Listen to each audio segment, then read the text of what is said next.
So, let's begin with the StanTec Zebra. First heard about computers back in the late 50s, still in school. There's a computer course coming up at Glamorgan College of Technology. Oh gosh, that would be an interesting course to take. First one in the country, UK. And when I arrived in 61 to South Wales, to Treforest, it was our activity to go and see this hallowed machine. Every 2 weeks, a gang of us went down in the minibus to perform activities that hadn't been known in technological circles previously. And the Zebra was the product of Standard Telephones and Cables in Newport that had been developed by Van der Pol in Holland, who was with the Public Telephone and Telegraph Corporation, part of ITT, the International Telephone and Telegraph Company, American. And it was considered that Newport was the ideal place for production of this design, having facilities for full construction, electronic, fabrication, piece parts, machine shop, all of the capabilities were there in that one StanTec building on Corporation Road in Newport.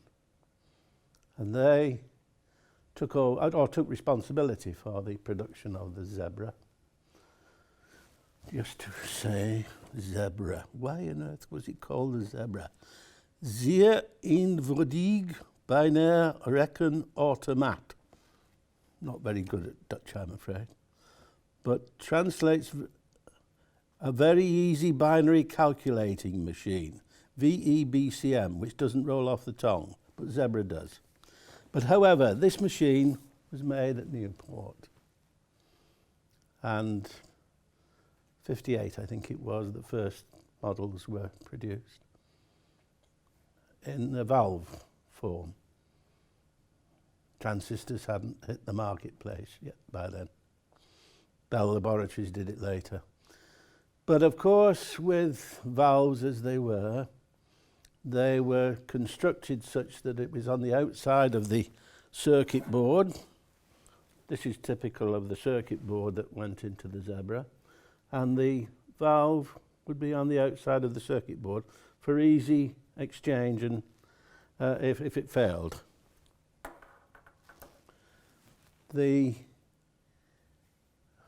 MTBF, mean time between failures on the Zebra at that time was but a few hours, very unreliable. And often were the times when I was down there at site on Corporation Road with my colleagues from the college, that we had to wait while somebody went in and exchanged a valve which they identified as being faulty, put it right so we could continue our activities. They started in 58. They built about 40. 25, I think, were exported, and 15 stayed in UK. One, in fact, remained at STC in Newport for many a long year afterwards. They nursed it along and kept it going, and I think used paper clips and string to keep the machine on its still ticking over. But the day had dawned that computers, whilst being so fast, so capable, and so speedy to undertake calculations, that was really its only purpose in life. Storage capacity was very limited. Paper tape in, paper tape out. They had one device to get information in that you could change with every every time you ran a program, you could interrupt, which was something new, an interrupt, but for a limited time scale, and they had a telephone dial on the front of it. And if you wanted to put a 6-digit number in, you had to be pretty damn quick about it. Otherwise it would continue without the last couple of digits.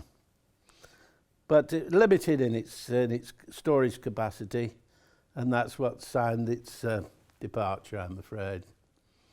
But we were 15 of us at Treforest, and we were learning this new technology called programming in a language called basic simple programming. It was downright impossible programming on occasions, not simple at all. But we were utilizing these features that came from the Zebra. The Zebra had limited capacity on 8K of storage on its drum. It had a 33-bit word, 1 for the sign and 32 for the numbers, and was very rapid at doing calculations and accessing information onto the drum, reading and writing from the ferrite heads that were in there. And we were able to go work through our program booklet with the examples, and we got to a stage where we were able to handle simultaneous differential equation solutions with all the variables that went with it and all the information that would enable us to come up with a correct result from the examples quoted for us. So in that respect, at Glamorgan College, we were something new going through the corridors there with our capabilities on simple programming. Simple programming was identified as being simple because it was a level up from the machine code, which was normal code, or normal programs, I think. And this enabled us to translate from one to t'other. When you typed a program, and this was on paper tape, it was then obviously visually checked to make sure you had the right steps along the way on the program. You were then obviously we took it over to Newport to test on the Zebra system.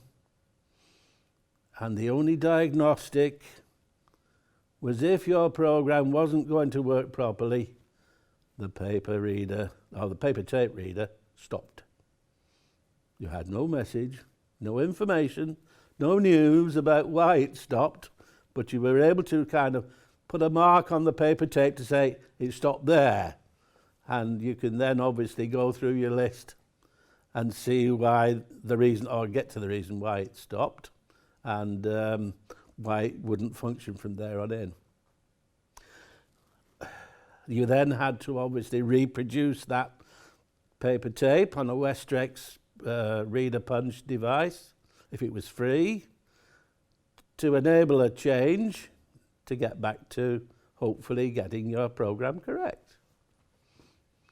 But I remember on one occasion, it stopped on me for this program, I forget which one it was, and it was such that one of the holes had was one hole too many across the tape. And I had to obviously either get on a machine that would then read through a long piece of paper tape and then change it and then read the rest of it and duplicate it. But I thought in the meantime, well, can't I be clever here? I pinched a corner of an envelope, the back of an envelope with the gum on it, and I covered up the little hole with the extra cover from this piece of paper from the envelope, and I put the paper tape through the system, and it stopped in exactly the same position again. But it wasn't to do with the fact that it had read a different character.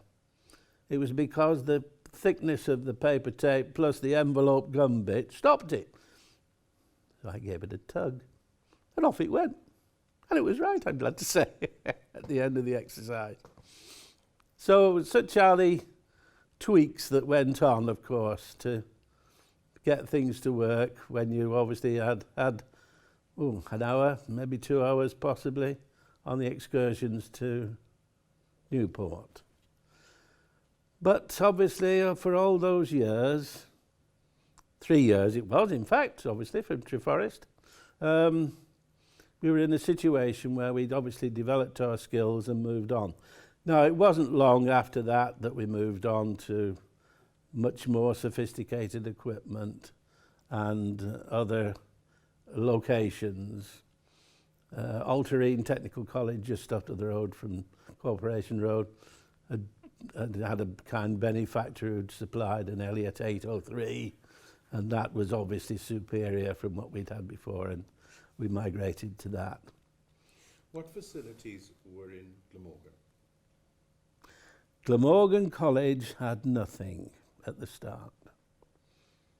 It had just good ideas. I think it goes as far as saying that. Doug Green and Irene Edwards, who were in charge of the maths department, had obviously influenced the Morgan Education Authority that they should run this this mathematics course, but including computing in it. And they had no facility at all, except this excursion every 2 weeks to Newport, to master the capabilities of the Zebra. But it was some years afterwards before IBM, I think, had an 1130 that went into the college there. But that was many years long after I'd departed and moved on and was usefully employed eventually, I'm glad to say. So what year did you arrive and how long did the course last? 61, October 61. And that I worked right through till the end of 62, Christmas 62. That was in the college. 63 was a sandwich course, and 63 I went to work for Smith's Avionics in Cheltenham as my industrial training. And then we were back at the college in January of 64 through till the summer. So it was a thick sandwich course in that respect. And that year of my industrial training was spent in a very similar environment, initially with analog computers, electronic analog computers, which we also were knowledgeable of in the college. And then Smith decided that they better invest in a scientific and technical digital computer, and they bought an Elliott 803. And I was the only one there at the time who knew the Elliott 803. So that obviously was very helpful to my cause, that I was in a position to program that machine and handle applications for it for the department, yes. In the course that you did in Glamorgan? Yes, yeah. Can you remember the individual subjects? The course that I was on obviously covered a whole spectrum of activities, which mathematics based, I should say, with computing thrown in, but obviously leading into scientific applications like operational research was one big thing that was bandied around a lot that we came in contact with, and got to be able to understand on how to create the formula for operational research problems and enable us to get the computers to handle these equations that we were able to get together. So yes, it was it's all new and learning and frightening at the start, but obviously along the way, as you got familiar and you learned on how to handle these applications, obviously it gave you good confidence, built a lot of confidence. So I was able to, in fact, when I'd finished at the college then in '64, I'm glad to say that Smiths at Cheltenham were happy to invite me back to go and work full time for them, which I did for some years later. Yes. Okay. Okay.